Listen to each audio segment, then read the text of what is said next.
Hello. 2023 has recently ended, and it might not be as recent as it should be, but it was pretty recent. And I read a couple of books that year, and I want to read more this year. So I thought I should give y'all my top 5 books. I give you 5 books I want to read next year. I have some of the books like physically, and then most of them I read like online. So yo, do you guys like my hat? I think that this thing needs to be retired for this video because I want to go in order of what I read last year, and then I'll just like give a quick little thing about what I thought about it. Okay, so the first one's not really a book in itself, it's a series, and it's the Shatter series by Tahereh Mafi. Super good. It's basically this dystopian novel about this girl who has the ability to not the ability, but like whenever anybody touches her, like it severely injures them. So it's like basically navigating that and navigating like trying to rebel against this monstrous government. I'm not gonna go more than that. But I really like the way that she writes. I think like it's super unique. I've never ever read anybody who wrote like this before, and I personally found it like very refreshing.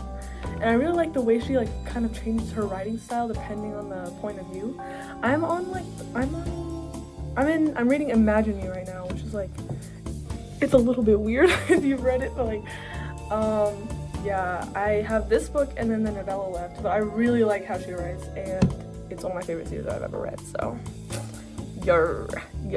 Okay, next one I read earlier this year was Normal People by Rooney. At first, I kind of hated this book, like I couldn't stand it, but it's one of those books where like I just couldn't stop thinking about it, and then I feel like I matured and I started to realize like how good this book actually is.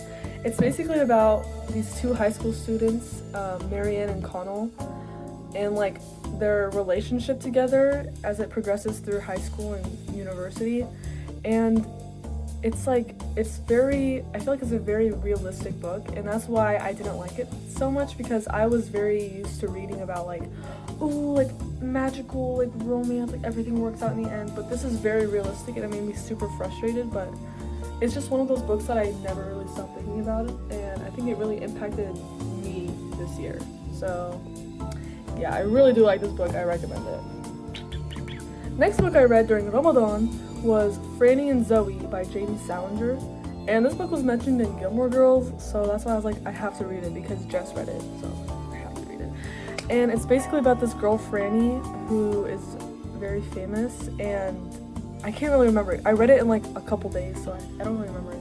But it's basically like she basically has like a mental breakdown over her spirituality, and it's like these conversations she has with her brother Zooey and her mom about like they reminisce on their past and like why she's having this mental breakdown. And I really enjoy the way that Salinger writes.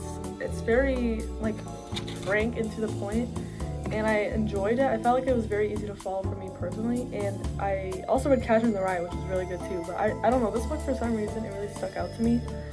And although it was like 2 scenes and like 200 pages, like it was really good. I don't know, I just really like it, so I recommend it. Next book I read over the summer was Crying in Mart by Michelle Zauner. It is not Michelle Zauner, it is Michelle Zauner. It is Zauner. I'm sorry I said Zauner. Oh my god. And she's actually like a member of Japanese Breakfast, which is this book has been through so much. She's a member of a band called Japanese Breakfast, and it's basically a memoir about her life with her mom who had cancer, and it was super depressing. I was like walking in Barnes & Noble when I saw this, and I read this thing. I was like, I have to read this book. It was really good. Like, it was super depressing. I don't know what to do with myself, but like it's really good, and I recommend listening to Japanese Breakfast. So yeah, I read this book, and I feel like I could kind of relate in a way, but like not exactly. And so I don't know, it just really touched my soul, and yeah, it's had a big impact on me. I can't stop thinking about this book, by the way. I always think about this book. Thank you. Last but certainly not least is A Little Life by Hanya Yanagihara. I have the physical copy of this book, but my friend's borrowing it. I don't know why she would want to read it, because it literally put me in a state of depression, and I don't think I've managed to get out of it quite yet, but it's really good. It's really good. And it's basically about these 4 college roommates and like how their life plays out after they graduate. And it's especially focused on Jude, the main character, and his life and his backstory. And it's just like 800 pages of depression. And I still haven't got over it. But I really do recommend reading it. I feel like it changed my life, and I can't stop thinking about it. It's like just one of those books that's just lodged in my head, and I just can't stop thinking about it. So, yeah. I'm sorry, I didn't even know why I started. Now, I want to tell you guys the books that I want to read in 2024. And, yeah, I'm excited. Okay, the book that I'm currently reading right now, Hunger Games. Wait, look at my bookmark. It's so cringy. Oh my god, it's so cringy. But yeah, I'm reading this book because I want to read it before I watch the movie. And I want to watch the movie because I want to understand all the edits. Okay, next I want to read a Jane Austen book. Because I've never read a Jane Austen book.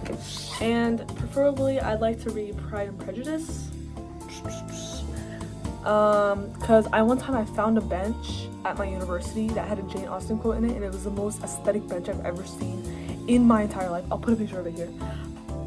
Oh my god, I was like, I need to read a Jane Austen book. How have I not read a Jane Austen book in my entire life? Thank you.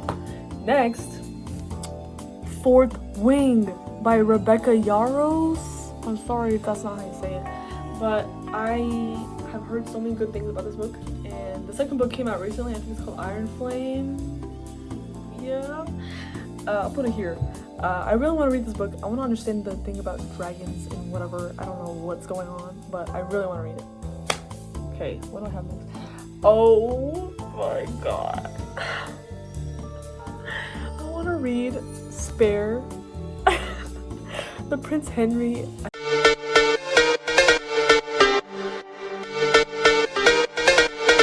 think it's a memoir. I don't know if it's a biography, but I want to read that book.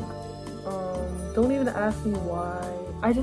Ever since like the Queen died, I've just been very invested in the royal family. Not like very, but like mildly invested. And I'd like to read this book because I've heard some interesting things about it. And I think I want to get into memoirs and biographies after I read Crying Age Mart. So yeah. And then last but not least is wait, I don't know the name. I don't know the author. Give me a second. As Long as the Lemon Trees Grow by Zoulfa Katouh. This is the last book I want to read, and I barely know anything about this book. I just know it's about Syria, and I don't know. I heard a lot of good things about it. I don't know what it's about at all. I don't know. I think it might be a romance. I'm not even sure. I don't even mind if it isn't. Yeah. So I really want to read this book this year. Yeah. That's my story. I brought it back. Okay. You know what I'm gonna say. Drink some water.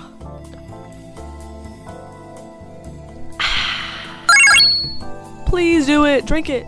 Drink it. Drink it. Drink it.